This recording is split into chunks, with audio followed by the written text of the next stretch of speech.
Even semester theory examination 2021 to 22 fundamental of mechanical engineering and mechatronics, जिसका subject code है KME 201T, unit 1 introduction of mechanics of solid. तो guys इस unit में से हम ऐसे 5 टॉपिकों के बारे में बात करेंगे जो कि हमें पेपर में बहुत हेल्पफुल रहेंगे, जिसका पहला टॉपिक आता है stress strain diagram for ductile material and brittle material.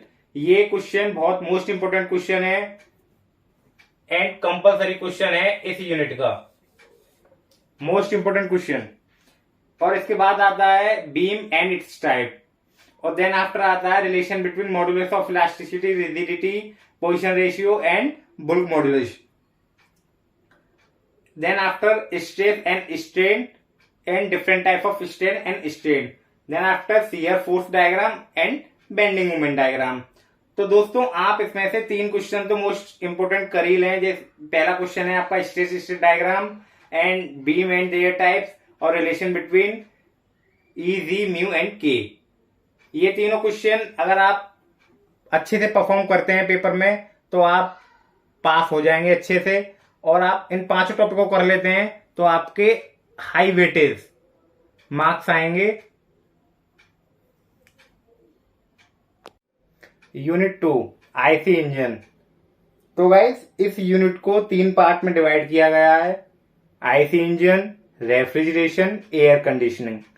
तो आईसी इंजन वाले पार्ट में से पहला मोस्ट इंपोर्टेंट क्वेश्चन है 2 stroke and 4 stroke IC engine. तो गाइस इसमें से आपको पेट्रोल इंजन और डीजल इंजन दोनों में से किसी की भी कंस्ट्रक्शन और वर्किंग पूछ सकता है। तो इसमें सिंपल सा डिफरेंस होता है एक फ्यूल इंजेक्टर का। तो ये क्वेश्चन इस यूनिट का मोस्ट इंपोर्टेंट क्वेश्चन है 2 stroke and 4 stroke IC engine. इसमें से एक क्वेश्चन आपको 100% पेपर में देखने के लिए मिलेगा। मोस्ट इंपोर्टेंट क्वेश्चन है ये इस यूनिट का। इसके बाद क्वेश्चन आता है रेफ्रिजरेशन, क्योंकि रेफ्रिजरेशन इस यूनिट का सेकंड पार्ट है। तो इस पार्ट में भी 2 ही टॉपिक है हमारे, रेफ्रिजरेशन एंड हीट पंप। तो मैं रेफ्रिजरेशन को ज्यादा प्रायोरिटी दूंगा। ये क्वेश्चन मोस्ट इंपोर्टेंट क्वेश्चन है। इस टॉपिक से रिलेटेड कुछ न्यूमेरिकल प्रॉब्लम भी आती हैं थोड़ी बहुत, वैसे तो यही इसकी कंस्ट्रक्शन एंड वर्किंग आती है। इसके बाद इसका थर्ड पार्ट एयर कंडीशनिंग होता है, जिसमें हमें विंडो एसी पढ़ाई जाती है हमारे सिलेबस में। तो इसमें से यही क्वेश्चन बनता है, विंडो एसी कैसे काम करती है, इसका वर्किंग प्रोसेस क्या होता है, कैसी कंस्ट्रक्शन होती है। इसके बाद हम रेफ्रिजरेशन के दूसरा पार्ट हीट पंप को पढ़ते हैं। और लास्ट टॉपिक मैं आपको बताऊंगा कंपोनेंट ऑफ आईसी इंजन। आप इन 5 टॉपिक को कर सकते हैं।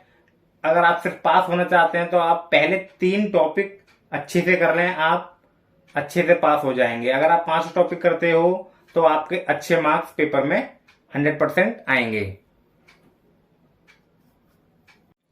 Unit 3 fluid mechanics. इस यूनिट में से पहला मोस्ट इंपोर्टेंट क्वेश्चन है हाइड्रोलिक टरबाइन। आपको इंपल्स या रिएक्शन टरबाइन में से किसी एक टरबाइन के बारे में एग्जामिनर पूछ सकता है। देन इस टॉपिक के बाद आता है accumulator, lift and their types. ये भी hydraulic accumulator, lift and their types, इनके बारे में। देन आफ्टर क्वेश्चन बनता है Bernoulli equation and its application. Then fluid and their properties में आप viscosity, dynamic viscosity, density, these all of them are the properties. Then इसके बाद है पास्कल लॉ। तो आप सबसे पहला मोस्ट इंपोर्टेंट क्वेश्चन इस यूनिट में से तैयार करेंगे हाइड्रोलिक टरबाइन। उसके बाद आप accumulator, lift and their types and Bernoulli equation कर सकते हैं। आप इन 3 क्वेश्चनों को तैयार कर लेंगे तो आप पास होंगे। इफ आप 5 टॉपिकों को बहुत अच्छे से करते हैं तो आप एग्जाम में बहुत अच्छे मार्क्स गेन करेंगे। पास्कल लॉ थोड़ा टफ पड़ता है, बट ये भी अच्छा क्वेश्चन है। आप हाइड्रोलिक टरबाइन तो 100% करें, ये क्वेश्चन तो पेपर में आना ही आना है। Unit 4 measurement and control system. तो गाइस इस यूनिट को 2 पार्ट्स में डिवाइड किया गया है, measurement and control system. Control system वाले पार्ट में से थ्योरेटिकल कंट्रोल सिस्टम वाला क्वेश्चन 100% आता है। तो आप इस टॉपिक को, कंट्रोल सिस्टम टॉपिक को 100% कर लें। इसके बाद आप pyrometer, orifice meter, U tube manometer, ये 3 टॉपिक और कर लें जो मेजरमेंट से रिलेटेड हैं। इसके बाद concept of accuracy, precision and error, then after calibration and basic dimension. तो मैं इस यूनिट में से आपको डायग्राम बेस्ड क्वेश्चन करने के लिए डायरेक्टली बोल रहा हूं, जिसमें आप pyrometer, orifice meter, U tube manometer कर सकते हैं, क्योंकि डायग्राम वाले क्वेश्चन हमारे पेपर का अच्छा इंप्रेशन डालते हैं। कंट्रोल सिस्टम करिए आप, और पायरोमीटर और फिर ऑरिफिस मीटर, यूट्यूब मैनोमीटर, आप इन दोनों क्वेश्चनों को 100% कर लीजिए इस यूनिट में से, दिस एंड दिस।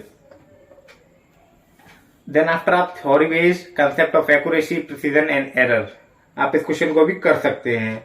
उसके बाद आप कैलिब्रेशन और बेसिक डायमेंशन, आप इन्हें भी पढ़ लीजिए। Basic dimension means tolerance, fit, limit and zero line, shaft, grade of tolerance, this type of definition, this basic dimensions, आप इस क्वेश्चन को भी पढ़ सकते हैं। इसमें से कुछ डेफिनेशन आपको 2 नंबर में पूछ ली जाती हैं। Unit 5 mechatronics. तो गाइस इस यूनिट में से सबसे पहला मोस्ट इंपोर्टेंट क्वेश्चन आता है मैकेट्रॉनिक्स। मीन्स मैकेट्रॉनिक्स, इसकी एप्लीकेशन, इसका इवैल्यूएशन, मोस्ट इंपोर्टेंट टॉपिक है इस यूनिट का।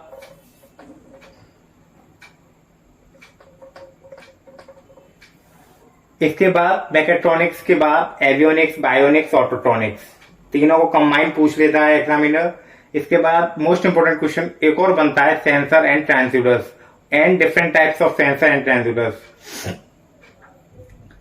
फिर gears, belt and bearing, then after hydraulic and pneumatic actuation system. वैसे इस यूनिट को 3 पार्ट्स में डिवाइड किया गया है, introduction of mechatronics, overview of mechanical actuation system and hydraulic and pneumatic actuation system. तो पहले वाले पार्ट में से हम मैकेट्रॉनिक्स, एवियोनिक्स, बायोनिक्स एंड ऑटोट्रॉनिक्स, ये 4 टॉपिक करेंगे। एंड उसके बाद पहले वाले पार्ट का ये है sensor and transducers. Then after second part में से हम करते हैं gears, belt and bearing and different types of gears, belt and bearings. और थर्ड वाला part hydraulic and pneumatic actuation system. तो आप दिस एंड दिस, इन 3 क्वेश्चनों को सिर्फ पास होने के लिए कर सकते हैं। अगर आपको अच्छे नंबर गेन करने हैं अपने एग्जाम में, तो आप इन 2 क्वेश्चनों को भी कर सकते हैं। अगर आपको 2 मार्क्स वाले क्वेश्चन चाहिए तो आप कमेंट करें, आपको टेलीग्राम ग्रुप में दे दिए जाएंगे। थैंक यू गाइस, शेयर करें, लाइक करें, सब्सक्राइब करें।